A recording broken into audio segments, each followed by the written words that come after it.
the amount of manual labor that goes into any kind of provider of healthcare services. It's staggering where technology typically lags several years, if not a decade behind. The real question is can these businesses truly afford not to implement these kind of rules? What we're seeing is the repurpose of the workforce into areas that can better grow the business. This is a conversation series about the people shaping the future of healthcare. These are the leaders who see opportunity where others see obstacles. Each episode highlights experts that understand the complexity of healthcare but choose to act with clarity, purpose, and optimism. We call ourselves co-conspirators because we aren't sitting around waiting for change. We are driving it. Welcome to the Co-Conspirator Track.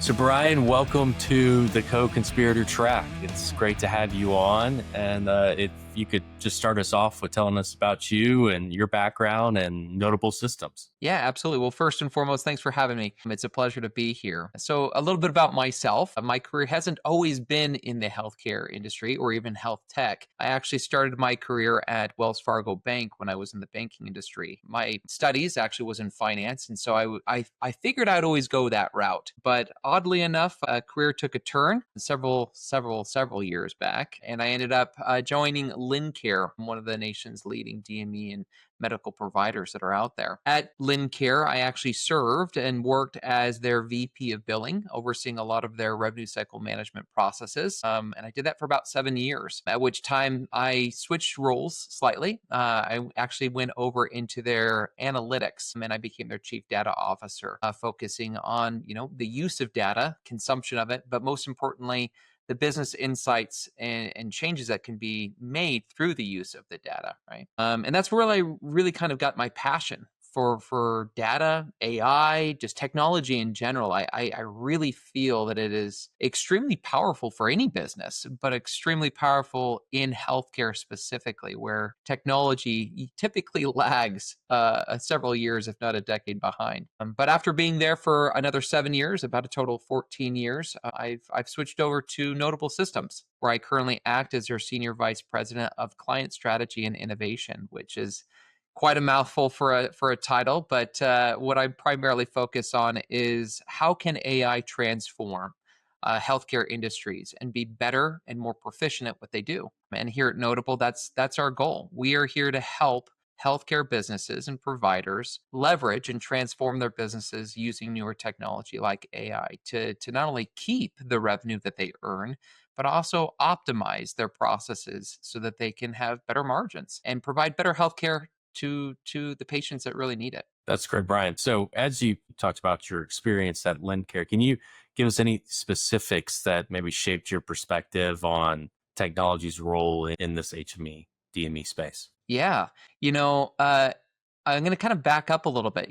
Coming from the financial industry and the banking where technology is highly leveraged and data is used regularly to make decisions, it was interesting to go over into Lincare, where as a typical healthcare organization, they were a little bit further behind, than what I would have expected. But I think that through my experiences there, I realized the amount of manual labor that goes in to any kind of provider of healthcare services. It's staggering, quite frankly, the amount of effort that goes in and the amount of complexity that's also involved. And for me, it was eye-opening that this industry is actually where technology is needed most. I mean, technology really succeeds, especially AI, succeeds in being able to help autonomize a lot of processes that are rule-driven processes that otherwise would require humans to be able to perform them. And that's what I saw at Lincare, right? And we started our journey many years back at that organization, starting to digitize and transform and start leveraging these technologies. And we saw significant success. And that's where I really then learned the value of what technology can do. And I'm eager to share that not just with one company, but with all companies that suffer from the same challenges. challenges. That's great. And you mentioned it a few times, but it's really the gap, the technological gap or the adoption gap in this space. It's often can be several decades behind. Just, I mean, if we just think about fax in general, right? And how few industries use fax anymore, right? But it's still a very crucial part of healthcare. And so can you talk a little bit about that and why do you think this gap has existed? And then what needs to happen for us to close this gap as quickly as possible? Yeah, that's an interesting question, right? Because I posed that same question myself once before, which is why in an industry that is so essential for all of us, it's not like it's buying a new car or a fancy toy, but all of us require healthcare. Why would we be so far behind? And I think that there's some inherent challenges within the industry overall.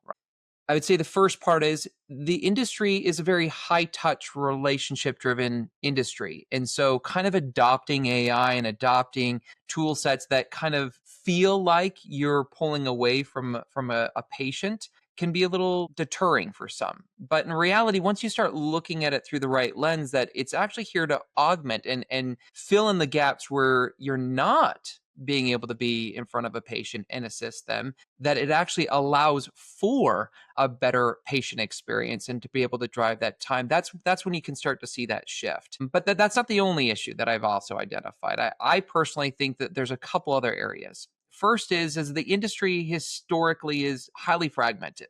And what I mean by that is there's no standard, right? There's absolutely regulation. That's not what I'm saying, but there's no standard for data. There's no standard for the structured use of it or standard platforms. And in a lot of cases, everyone operates kind of in their own silos. And so naturally, it becomes this inherent challenge to be able to adopt technology that can solve that when it's all over the place, right? Usually you're looking for something that's a little more structured that you can just kind of throw in, plug and play, if you will.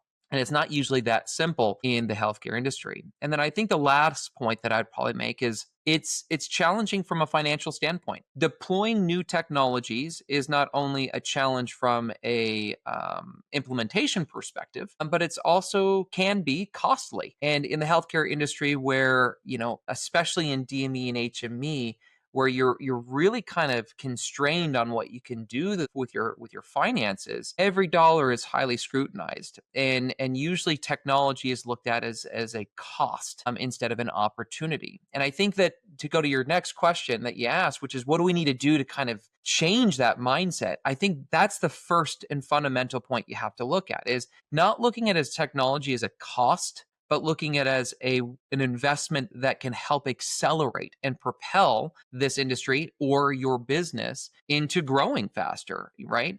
It's funny. I think I read a stat once that 25 cents of every dollar that's spent in healthcare is spent on the administrative costs alone. And to me, that's insane that we wouldn't look to how can we eliminate or reduce that number at bare minimum. And I really think and truly believe that especially with generative AI and a lot of the other tools that exist out there, that is the solution. Using these newer, more advanced tool sets can help reduce that administrative cost. And that ultimately boosts margins. It gives time back to be able to focus on patients.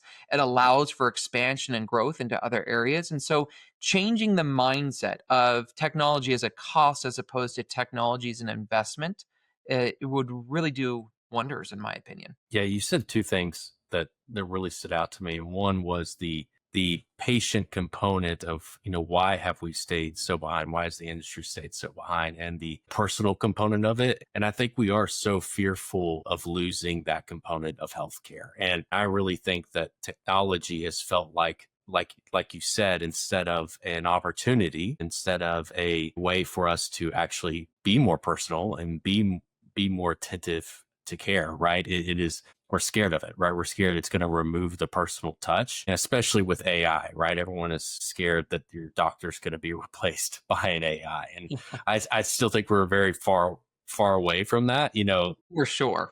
looking at just the speed of the industry in general, like exactly what we're talking about, but also just it's just not there yet. For one, ChatGPT is just simply not there yet to be my doctor. And so, and then we would revolt as people, all of us, even the people inventing it would go to their own AI doctor and be like, nope, this is not for me. Right. So So I think there's a lot of misplaced fear, to your point of, hey, like this stuff is going to help you be there, actually be more present for your patients, right? And then the second thing you talked about that you mentioned, which was just the cost of technology and how absolutely expensive, it can be.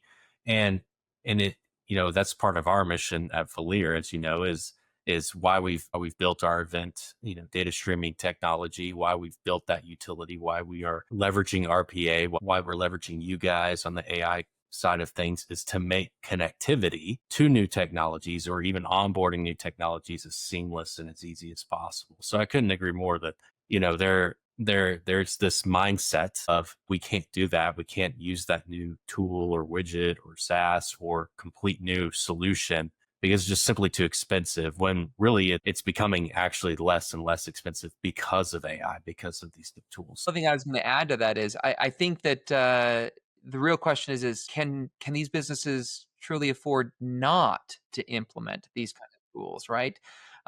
They're always looking at it, okay, here's a dollar figure, but at the end of the day, look at how much you're spending to have the inefficient processes. Whereas once you implement these tool sets, I guarantee that they'll start seeing, which we've already seen with a lot of our clients, and I'm sure it's the same for Valier, that once you implement it, it is quite frankly transformative for every business that has leveraged any kind of technology to improve healthcare and their processes. Yeah, absolutely. I mean, with everything you implement, you have to take the time to implement it correctly and properly and train the staff on it, right? And I think that's another big issue is someone on whatever suite goes, okay, we need this solution. They buy it, they purchase it. Okay, team, use it. But no one is dedicated to learning how to use it, right? We're not mission focused. This is not a mission critical thing. This is just a new app, right? Yeah. And so Yeah. to your point, I think that also is part of the problem. But I think another part of the problem, which gets me to my next question, is just the ignorance on what is AI. When I have just casual conversation with friends and family, it's that chat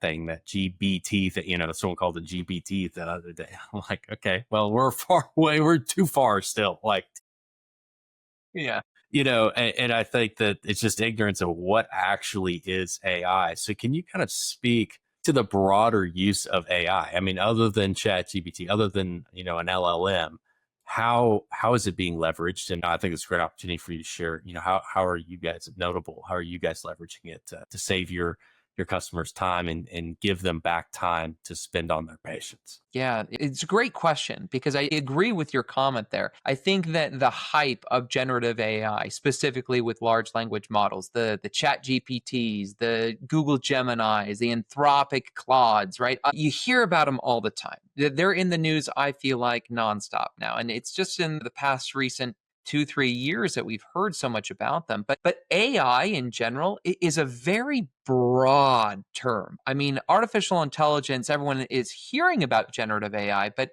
AI spans a wide spectrum. In my opinion, AI is really intelligent or computer driven automation, if you will. Right? That can be everything from RPA, which is what you guys focus on, right?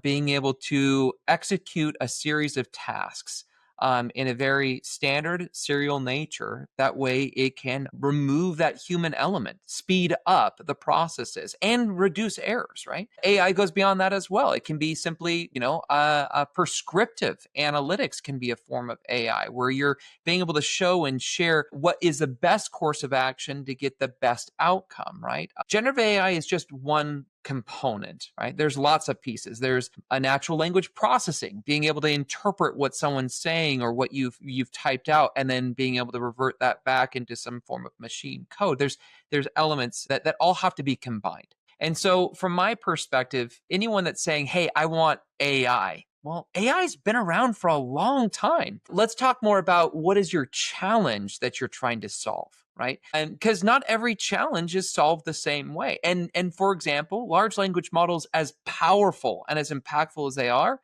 they're good for certain things. They're not good for all things. And this is really where Notable tries to fill that gap. Not only is it that we are looking from a consultative and service approach, where we have a forward service mentality. And what I mean by that is we don't just come in and say, here's your software, okay, deploy it and use it, right? Or here's your chat bot, go ahead and use it. That is rarely effective. What's more effective is, let's talk about what your problem is. Let's figure out how we can solve it in the most efficient and cost efficient manner possible. And that can be a variety of tools that are used. And here at Notable Systems, we take that approach very seriously. Large language models is a very large component of what we leverage, but we use other technologies, right? We use OCR, we use natural language processing, we use machine learning models, we use, even in some instances, some human interaction to qualify and verify. There's so much involved into it that anyone that thinks that, oh, I just need to throw a large language model at my problem, it'll be solved, they're kidding themselves. It's not a silver bullet. It's the collective whole, or what I've always referred to it as the collective genius of multiple tools and expertise that make something successful. I think that also an argument that I've heard several times is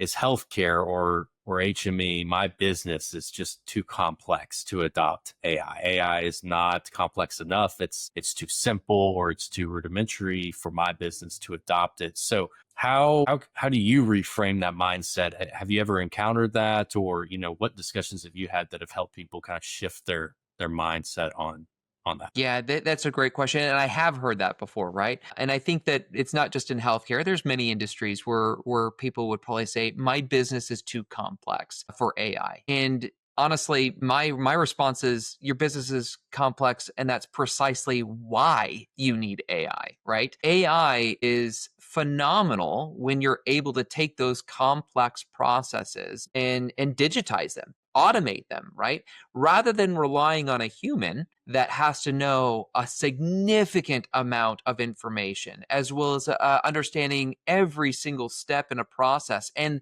the deviations of those steps. Turning that over to a machine that is intelligent enough to either A, understand, or B, at least take appropriate action will not only streamline it, but it also reduces the errors, right? As an example, in the healthcare, right? I mean, we hear all the time, well, the payer rules are so complex and there's so many different documents and the document requirements and the process variations are so challenging because it's different for each one. Yeah, exactly. It's difficult for a human to remember all of that, right? That's where the magic of AI comes into play. With AI can be trained on those payer rules. It can learn how to interpret and read that documentation. It can understand the variety of processes and nuances that are going to be required. And the best part about it all is it's a digital employee that doesn't take PTO, that works through the weekends, doesn't turn off, it's there 24/7, and it's not going to make the same errors that a human can and inevitably will make. It kind of sounds magical, right? And to go back to what I said earlier, it's not a silver bullet. It still has to be architected. It still has to be developed in an appropriate fashion. But with the tools that exist today, it's easier than ever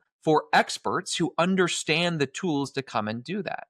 Right. I mean, I look at it from the perspective of, think about construction, right? You go and you're like, man, this house is beautiful. It can't be that hard to build. I saw them put up the walls in a week, and I saw them texture it, and I saw them put on all these things. It looks simple, but you hire an expert because they're an expert in what they do. They can go faster than the normal average DIYer, right? And it's very similar here with AI. It is an incredible tool. It absolutely can automate those manual tasks. It's less error prone than a human is. And it doesn't matter the complexity of the business. What matters is selecting the appropriate professional that can help you determine what are the appropriate tools to implement to make your processes run better, right?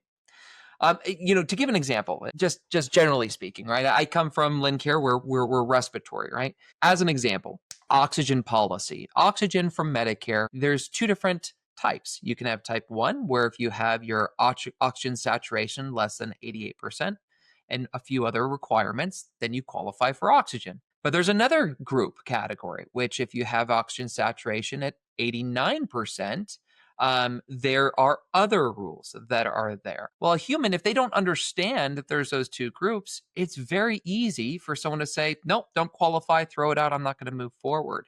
And that would be an error not due to the fact that they don't qualify, but due to the limitation of humans and our fallacy of assuming we know more than what we probably do know, where AI can solve for that. AI can already have those rules built in. AI can read the documentation and make the appropriate determination. AI can look to see what is still missing and make the autonomous requests to be able to get that information to further qualify them. So again, it really comes back down to your original question. My business is so complex, AI can't handle it. No, your business is so complex. That's what makes it so suitable for AI to come in and, again, augment and supplement where there's the fallacies of human nature. Yeah, simplify healthcare, right? It Much is. It's easier. not. You said it much Yeah, better than me. yeah. Simplify That's healthcare. all you That's had to say, Brian. That's all you had to say. I don't know why you ranting said the here for rest of 10 that. minutes, and that's all I needed to say.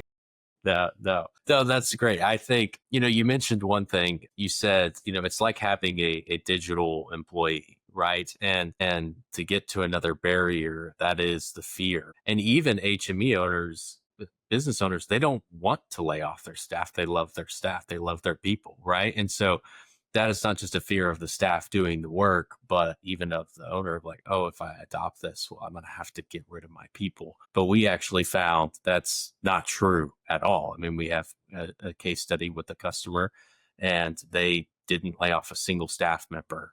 But what they didn't do is they didn't hire, right? They didn't keep hiring and keep onboarding if there wasn't more overhead. And they reduced their churn too because their people weren't burnt out on these tasks, on these manual tasks. And what they did with that staff was they reallocated it, right? They reallocated that staff to things that grow and work on the business, patient-centric stuff, ironically enough, right? And so we're scared that AI is going to replace that personal touch, and all it did was empower them to have more personal touches, right? So can you speak a little bit to that and that fear of people scared of their jobs being taken away or that their staff is going to be totally replaced by a robot? They're going to sit in an office by themselves with agents running in the background, running up their whole company. Yeah, you bring up a valid point. And I think I've heard and seen that fear, not just here, but everywhere, right? Oh my gosh, AI is going to replace all the jobs. What are we going to do? That's just not true. This is just like any other revolution that's occurred. Industrial revolution. We improved it. This is another way for us to take that step forward to become more progressive, to become more efficient in anything we do. And in healthcare, it's the same way, right? And in fact, even from an ROI perspective, yeah, you could. That is absolutely an option. Save money by reducing your workforce. You could. But we're not seeing that as often either. It's an option. What we're seeing is the repurpose of the workforce into areas that can better grow the business, right? And provide the patient care, be more patient centric and more patient focused, which is what healthcare is all about, right? I certainly don't want to go to an AI doctor. I don't want a robot giving me an exam. I go to a doctor because I need that personal attention, and it's no different here. And even on the back office work, it's the same thing. This frees up the ability for them to focus on the areas that are needed most, right? I don't foresee that deliveries of equipment having that personal interaction with the patient and setting them up with the life-sustaining equipment, or even if it's not life-sustaining, just the equipment that improves their function of life. That is where we as humans are most successful, where we can connect, where we create those relationships, where we create those bonds and help each other. And that's both outside of the office and in the office. There's still elements inside of an office that are still needed. And by using AI to augment and supplement and put into these areas where we don't need the humans there. I mean, I don't know anybody that enjoys sitting at a computer screen clicking buttons all day long. People enjoy interactions, and that's what AI does. It allows humans to do what humans do best, and that's build the relationships, expand, grow, think of new ideas, find ways to improve the bottom line, find ways to grow the business, work better with clients and patients. The list goes on. So no, I don't think that jobs are in jeopardy. I think that there's just a shift in the job functions. To shift gears just a little bit, I'd like to talk specifically about the intake problem. And if you asked an HME company, they'd probably sum up their intake process and their workflow as chaos or obnoxious or annoying or exhausting. No, I don't think I've talked to a single HME company that was like, oh, I just love the intake process. It's the best part of the business. It's why I got into healthcare. Not a single HME company has said that. So, or a business owner, or even the person doing and a part of that process would That's say, I right. love this, I So love the incoming faxes and having to try to yes, read this and ask for more right. documents. It's just, highlight of my week, right? That's right. Wait, this is a menu for a rrestaurant, Yeah. and the cement, Future this orders. is, Oh my yeah, gosh. Yeah, for real. absolutely. I'm sure you guys have processed a few of those.